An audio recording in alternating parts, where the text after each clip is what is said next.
Iningi lamalungu ePhalamende livumelene ngokuthi uAdvocate Kholeka Gcaleka kube nguyena iPhini loMvikeli woMphakathi. UGcaleka uthole amavoti angamakhulu amabili nantathu kanti amaqembu aphikisayo wona athole amavoti angaphezu kancane nje kwekhulu agcina ekhala ngaphansi. UGcaleka nguyena ozothatha intambo ePhini loMvikeli woMphakathi eselishiya uAdvocate Kevin Malunga. Amalungu ePhalamende awazange linambithisise kahle iqhaza likaGcaleka ngenkathi sengumeluleki kwezomthetho walo wayengqongqoshe wezemali uGcaleka, ikakhulukazi ngenkathi kutholakala ukuthi uGcaleka wasenga emithiyo ebefungile emaphepheni enkantolo.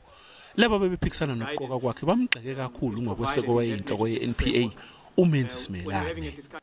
Instead of fighting for the rule of law, for due process and an NPA that prosecuted without fear, favour or prejudice, she actively assisted Simelane in destroying the NPA.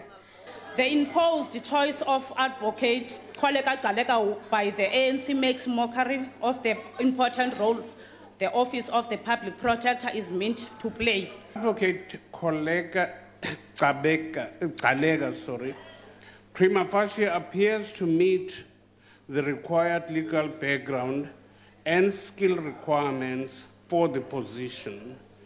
Notice must, however, be taken of some of her past associations.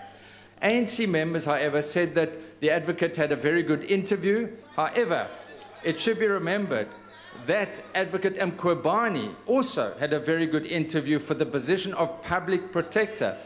We have learned a hard lesson to be far more cautious. In light of the gravity of the allegations that have been leveled against her, as the UDM, we feel that a process should be set in motion to first clear her and make sure that all the dark cloud that is hanging over her is cleared before she's appointed.